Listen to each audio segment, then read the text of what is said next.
भारत का वो रहस्यमय मंदिर, जहाँ शिवलिंग के सामने मुर्दे भी हो जाते हैं जिंदा। चमत्कार कहते हैं इसकी कहानी। नमस्कार साथियों, स्वागत है आप सभी लोगों का मेरे यूट्यूब चैनल इंडियन कल्चर पर।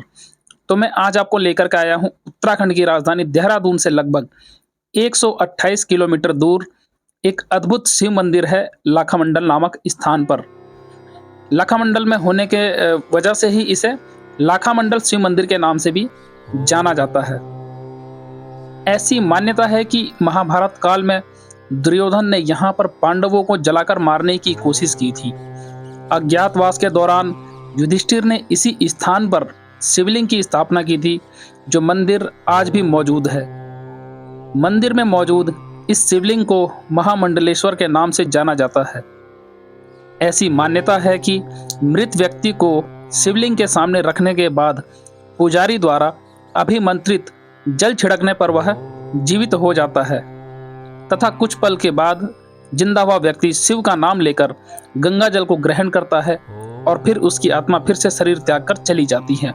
तो मैं आज आपको उसी जगह घुमाने के लिए लाया हूँ। ये सामने जो पहाड़ियाँ आपको दिखाई दे रही थी, ये गंगोत्री की पहाड़ियाँ हैं और सामने है वह मंदिर। तो मैं अभी आपको लेकर के मंदिर के अंदर चलने वाला हूँ और बताने वाला हूँ इस मंदिर की कुछ खास बातें। तो बने रहिए मेरे साथ और अंत तक इस वीडियो को देखिए ताकि आपको इस मंदिर के बारे में पूरी जानकारी हो जाए। तो चलिए चलते हैं मंदिर की ओर। यह रास्ता जहाँ पर आप दोपहिया वाहन या चार पहिया वाहन से आसानी से जा सकते हैं। यहाँ पर पार्किंग की व्यवस्था भी है और यह रास्ता मंदिर की तरफ जाता है। ये बाहर का रास्ता है। यहाँ से सीधा आप ऊपर की तरफ जाते हैं तो सामने आपको मंदिर के दर्शन होने शुरू हो जाते हैं। तो आज मैं आपको लेकर के चल रहा हूँ उसी मंदिर पर। यहाँ पर जितने भी मकान आपको दिखेंगे यह सब पुराने काल के ही हैं। मंदिर के बारे में जो विशेष जानकारियाँ हैं वह भी यहाँ पर लिखी हुई आपको मिल जाएंगी। जब आप इस मंदिर के सामने आते हैं तो पढ़ सकते हैं। जो यहाँ पर सूचना दी जाती है कि आपको मंदिर में कैसा व्यवहार करना है, यह मंदिर किस लिए प्रसिद्ध है, वह सारी जानकारी आपको वहाँ पर सूचना पट पर दिखाई देती है। यह मंदिर की सीढ़ियाँ जो ऊपर की तरफ जाती हैं मंदिर के मेन प्रांगण में। यह मंदिर का मुख्य प्रांगण है जो देखने से ही पता लगता है कि यह महाभारत काल का ही हो सकता है। दंत कथाओं की माने तो महाभारत काल में पांडवों को मारने के लिए दुर्योधन ने लाक्षागृह का निर्माण किया था, लेकिन पांडव पीछे बने गुफा से बच निकले थे। एक मान्यता यह है कि यहाँ युधिष्ठिर ने एक शिवलिंग का निर्माण किया था जो आज भी मंदिर में मौजूद है। यह मुख्य मंदिर है। मैं आपको मुख्य मंदिर के अंदर लेकर के चलता हूँ, जहाँ पर मूर्तियाँ और जो भी चित्रकलाएं हैं वह बहुत ही प्राचीन है। देख करके ही पता लगता है कि इस तरह की मूर्तियाँ आपको वर्तमान समय में कहीं पर भी देखने को नहीं मिलती और मूर्तियों को देख करके ही अंदाजा लगाया जा सकता है कि यह हजारों वर्षों पुरानी है, यानी महाभारत काल की हो सकती हैं। सर्वप्रथम आप जब भी इस मंदिर में आते हैं तो आपको बड़ी ही शांति का अनुभव होता है, क्योंकि यह मंदिर शहर से दूर है। यहाँ पर गाड़ियों का आवागमन बहुत कम है, इसीलिए आपको यहाँ पर शहर का शोर शराबा सुनाई नहीं देता। यह मंदिर में रखी मूर्तियां हैं जो हजारों सालों से यहाँ रखी हुई हैं। यहाँ पर इनके अवशेष हैं जो खुदाई के दौरान मिले थे। इस मंदिर के अंदर भी कुछ मूर्तियां, कुछ चित्रकारी जो आपको प्राचीन काल की याद दिलाते हैं, यानी महाभारत काल का वो दौर जब इनको बनाया गया था, वह आपको इन मूर्तियों को देख करके समझ में आ जाता है कि यह मूर्तियां उसी वक्त की होंगी। इस मंदिर में आप फ़ोन का इस्तेमाल नहीं कर सकते। यह बड़े आग्रह करने के बाद मैंने परमिशन लेकर के ही ये जो मूर्तियां हैं इनको अपने कैमरे में कैद किया है, ताकि मैं अपने व्यूअर्स को दिखा पाऊँ यहाँ की वास्तविकता। इस मंदिर की बहुत मान्यता है। यहाँ के स्थानीय लोग इस मंदिर की रख रखाव में पूरा सहयोग करते हैं और सरकार भी पूरा सहयोग करती है। तो चलिए मैं मंदिर के बाकी जगहों के दर्शन आप सभी लोगों को करवाता हूँ। यहाँ से बाहर आप निकलते हैं तो आपको एक शिवलिंग दिखाई देता है। ये शिवलिंग, अभी मैं आपको शिवलिंग के नज़दीक भी ले जाऊँगा और उसके बारे में बताऊंगा कि यह क्यों प्रसिद्ध है। यह नीचे जाने वाली सीढ़ियां जहां से हम ऊपर की तरफ आए थे। यहाँ के विषय में एक बात और प्रसिद्ध है कि जो भी स्त्री पुत्र प्राप्ति के उद्देश्य से महाशिवरात्रि की रात मंदिर के मुख्य द्वार पर बैठकर शिवालय के दीपक को एकटक निहारते हुए शिव मंत्र का जाप करती है तो उसे 1 साल के भीतर पुत्र रत्न की प्राप्ति होती है।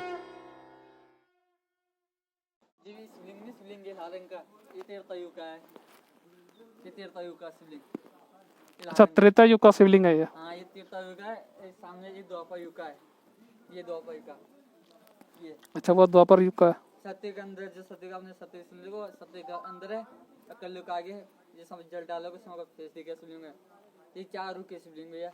अच्छा, जिस मंदिर खोज हाँ। गाय नहीं की मंदिर खोज गाय नहीं गाय आती एक जन पास गाय आती थी अंदर 2-4 शिवलिंग पल गाय शिवलिंग पल 2-4 शिवलिंग पल है। ये सब मिलता है केदारनाथ का मिलता है पीछे केदारनाथ। हाँ, ये तो हाँ, इसमें पार्वती के पाँव निशान जो पार्वती। यहाँ आपने अलग अलग काल के शिवलिंग को देख लिया। यह सब यहाँ खुदाई में ही प्राप्त हुए हैं और सर्वे करने के बाद ही उनके काल का अंदाजा लगाया गया है। यहाँ पार्वती के पैरों के चिन्ह के निशान है। जो भी मंदिर के दर्शन करने आते हैं वह यहाँ पर भी अपनी मन्नतें मांगते हैं। और यह मंदिर केदारनाथ की शक्ल में ही बना है। जिस प्रकार केदारनाथ का मंदिर है उसी तरह से यह मंदिर भी बनाया गया है, जो मंदिर को देख करके आप समझ सकते हैं, क्योंकि केदारनाथ का मंदिर भी इसी रूप में बनाया गया है और यह मंदिर भी केदारनाथ के रूप में ही बनाया गया है। अब हम बढ़ते हैं आगे की तरफ, जहाँ पर द्वारपाल मौजूद है और वह शिवलिंग मौजूद है जिसको के धर्मराज के नाम से भी जाना जाता है। यह रास्ता हमें आगे वहीं पर लेकर के जाता है। जैसे ही हम यहाँ से थोड़ा सा आगे बढ़ते हैं तो हमें यहाँ पर 2 द्वारपाल दिखाई देते हैं। 2 द्वारपालों में से एक का हाथ कटा हुआ है जो एक अनसुलझा रहस्य बना हुआ है। सब ये प्राचीन काल के सिंगल पत्थर में बने हुए हैं। माना जाता है कि कोई भी मृत्यु को प्राप्त किया हुआ इंसान इन द्वारपालों के सामने रख दिया जाता है तो वह पुजारी द्वारा अभिमंत्रित जल छिड़कने से वह जीवित हो जाता है। जीवित होने के बाद वह व्यक्ति शिव का नाम लेता है और गंगा जल को ग्रहण करता है। गंगा जल ग्रहण करते ही उसकी आत्मा फिर से शरीर त्याग कर चली जाती है। यहाँ पर आप देख सकते हैं, यहाँ पर बहुत सारे शिवलिंग, छोटे बड़े हर तरह के शिवलिंग रखे हुए हैं। कहते हैं यहाँ पर खुदाई में 1.25 लाख शिवलिंग मिले थे जो उस काल के ही माने जाते हैं। मरा हुआ आदमी जिंदा हुआ था। अच्छा, इन दोनों के बीच में जो है मरा हुआ आदमी लाते थे। कहीं वो जो है गरीब और जो है 2 चावल खा के मरता था। अच्छा, उतने में जो उनका न्याय चक्र चलता था, किसने पाप किया किसने धर्म किया। यहाँ पर खुदाई में मिले हुए सभी शिवलिंग और पुराने अवशेष आपको रखे हुए दिख जाते हैं जो बहुत ही प्राचीन प्रतीत होते हैं। जब आप यहाँ से थोड़ा आगे बढ़ते हैं, आगे बढ़ने के बाद भी यहाँ पर आपको बहुत सारे सूचना पत्र दिखाई देते हैं जहाँ पर उस काल के दौरान की बातें लिखी हैं और जो भी उस समय सामग्री प्राप्त हुई वह सब लिखा है। यहाँ पर आप देख पाएंगे, यहाँ जो शिवलिंग मौजूद है, कहा जाता है कि इस मंदिर के शिवलिंग पर जलाभिषेक करने वाले व्यक्ति का चेहरा स्पष्ट रूप से नजर आता है। तो जब भी आप यहाँ पर जाएं तो इस शिवलिंग पर जलाभिषेक अवश्य करें, क्योंकि यह शिवलिंग युधिष्ठिर द्वारा ही स्थापित किया गया था। यह वह शिवलिंग है और यह मंदिर के भीतरी तरफ रखा हुआ है। तो दोस्तों, अगर आपको मेरे द्वारा दी गई जानकारी और मेरे द्वारा दिखाया गया यह मंदिर पसंद आता है, मेरी वीडियो पसंद आती है, तो आप मेरे इस वीडियो को लाइक करें, कमेंट करें और ज़्यादा से ज़्यादा लोगों तक शेयर करें। और हाँ, और अच्छे वीडियोस पाने के लिए मेरे चैनल को भी सब्सक्राइब करें।